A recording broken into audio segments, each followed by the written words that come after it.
The August 3rd primary is just days away, and there are hundreds of local races across the state. But as Q13 political correspondent Brandi Kruse reports, the race for Seattle mayor may have an impact far outside the city.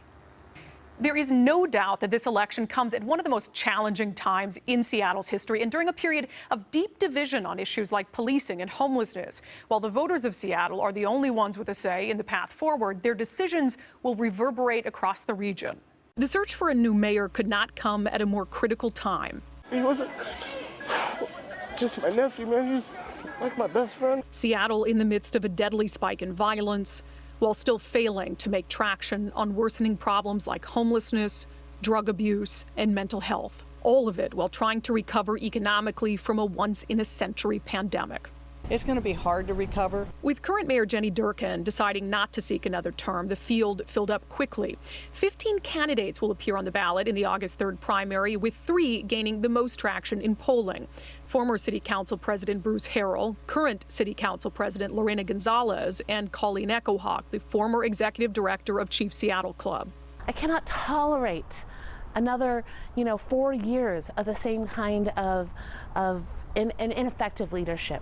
And that's why I'm stepping forward. People want 2 things: the best ideas and the person who could represent a person willing to act on those ideas. I am at my core a public servant, and I really believe in the power that local government can play in the lives of everyday people. Both Harrell and Gonzalez have been in leadership positions during some of the city's most pressing crises that not only existed but arguably worsened under their watch. These problems cannot be pointed at one person or one mayor, that these problems are decades in the making. My track record shows that the things that I prioritize are how are we going to make this city a livable and affordable place for our working families. While Colleen Echohawk's status as a political newcomer could help her in that regard, she'd still be faced with the often poisonous politics that have prevented previous mayors from being effective. Finding ways to bridge that, I think, is important.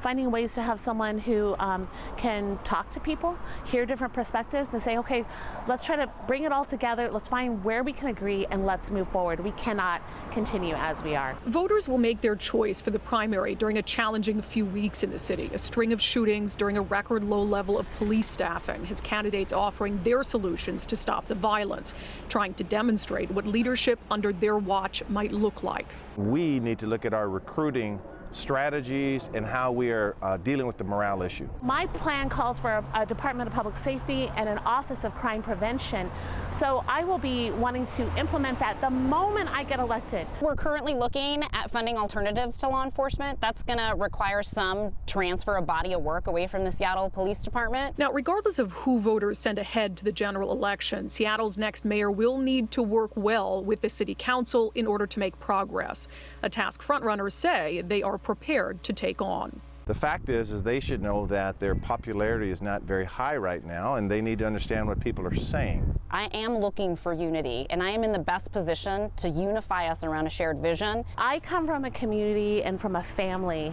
that said when you have the skills, when you have the ability and you care about the community, that you step up. Despite the critical issues facing Seattle and the rest of the state in this primary, remember that off-year turnout is typically pretty low. The last primary of this nature brought out just 27% of registered voters, meaning only those who are most motivated will get to dictate a path forward.